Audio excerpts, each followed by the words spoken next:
twomenandatruck.com. twomenandatruck.com.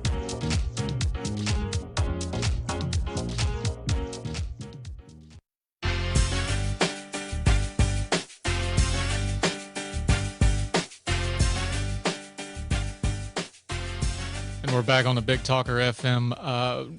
Very happy to have this next guest who, funny how life works out. We actually booked her to talk a little economics, but she has a co-authored book just out, Manufacturing Militarism, U.S. Government Propaganda and the War on Terrorism. And then Afghanistan happened over the weekend, so we're going to try to talk both with her.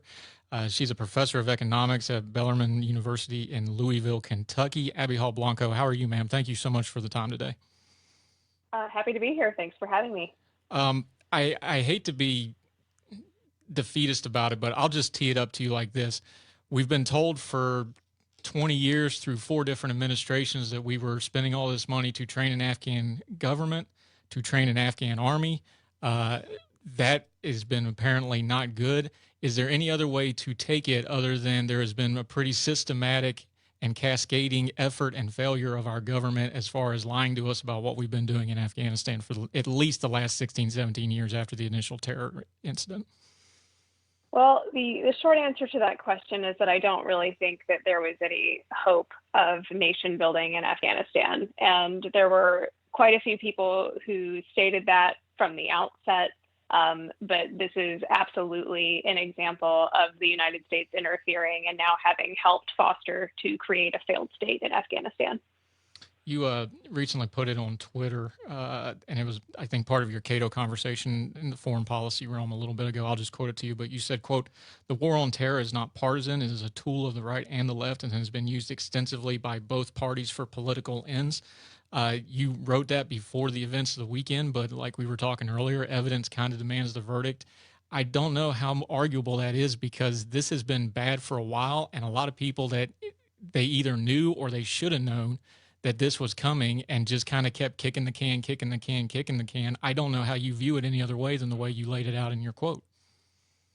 And that's absolutely right. So lots of times we obviously think about the war on terror as being kicked off with President Bush, which is absolutely true. And I think we can lay a lot of blame at his feet, but it's certainly not just his blame. So as you mentioned, now we're 4 administrations in, and I think the metaphor that you used is appropriate, kicking the can down the road. You don't want to be the person in charge when everything completely falls apart. And yet at some point that bill comes due, and it looks like that bill's come due now.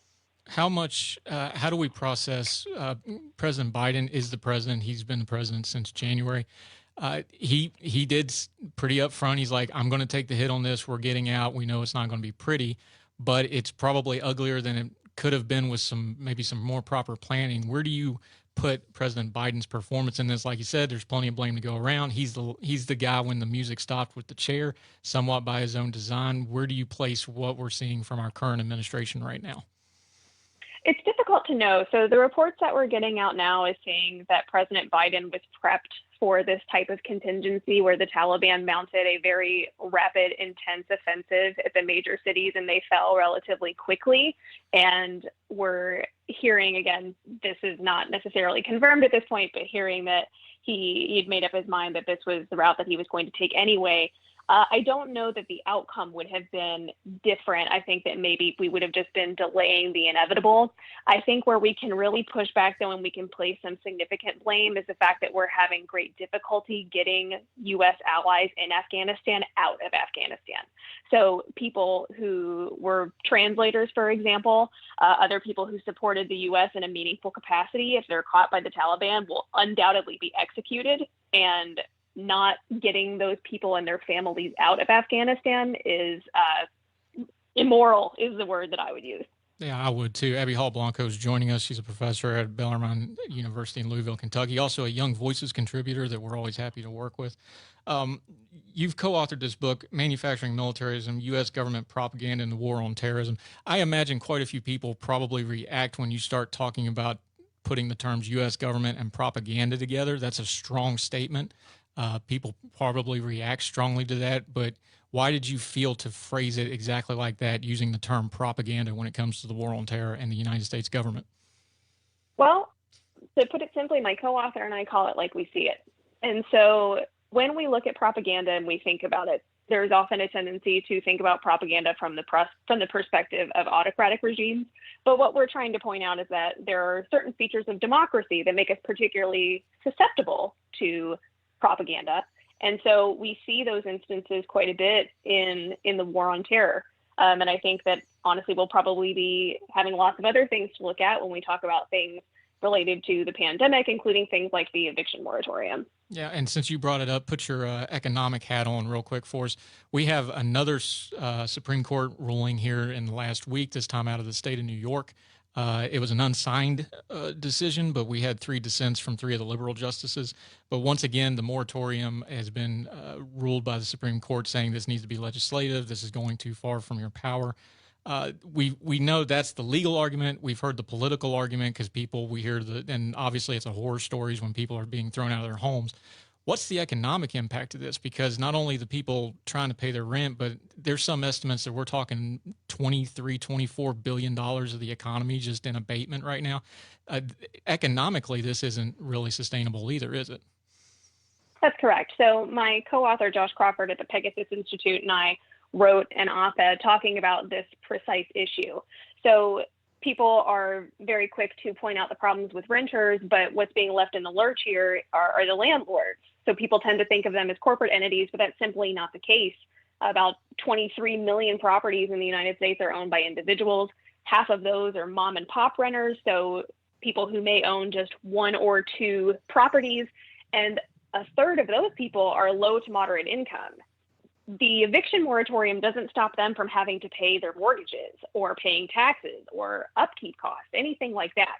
So it's really easy to see how these types of individuals are going to be put into dire straits.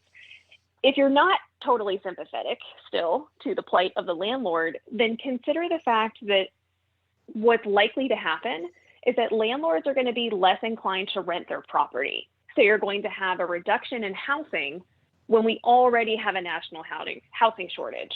The individuals who do decide to continue to rent their property are going to really carefully screen renters. So asking for things like higher security deposits and so on.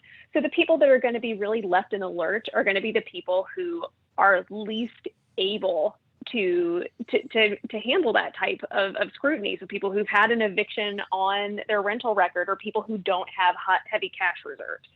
Yeah, Abby Hall Blanco joining us. One thing you pointed out in that piece, it's in the Washington Examiners, if folks want to read it, The Eviction Moratorium is a House of Cards by Joshua Crawford and Abigail Hall.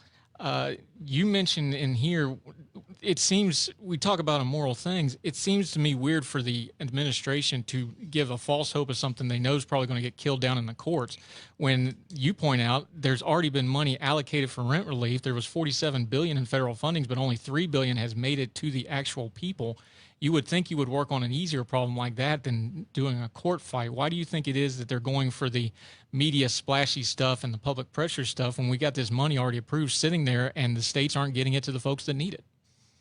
I think there are a couple of different reasons there. So the first reason is that I think that they are attempting to kick the can down the road. So they know that this is likely to be struck down legally, but they're trying to buy themselves some time so that the states can hopefully get their stuff together and get some of this money out the door.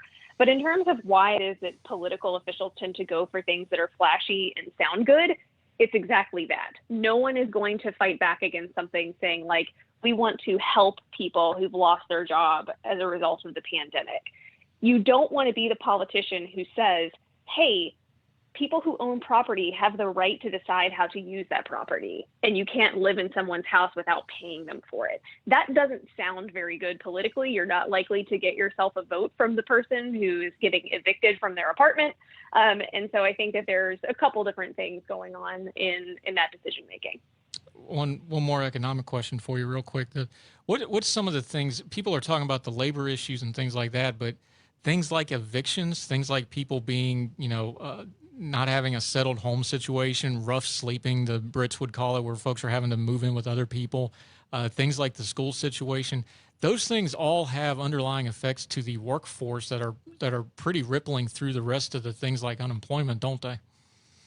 Absolutely. And we don't want to diminish the fact that a lot of people are in really, really dire straits right now. And nobody likes the idea. No one wants a large number of Americans to suddenly lose their home. But there are certainly things that we can potentially do. As you mentioned, you have this $47 billion worth of funds that has been earmarked for housing assistance.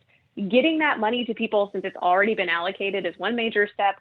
But the other thing, too, that people don't think about is that evicting someone is costly and time consuming. And landlords are not, they're people too. And so renters and landlords can and often do work out these agreements outside of their lease if somebody has fallen behind. And one of the things that we're reading from rental groups as well as from landlord groups is if somebody has fallen behind in their rent, contact your landlord and keep them updated with what's going on and see what kinds of agreements that you can work out. Oftentimes these things can be solved outside of having to do anything in the court system. Yeah, and we've already seen what happens when upset folks in the police meet, and we don't want to go down that strain. One last question for you, Abby Hall Blanco, joining us.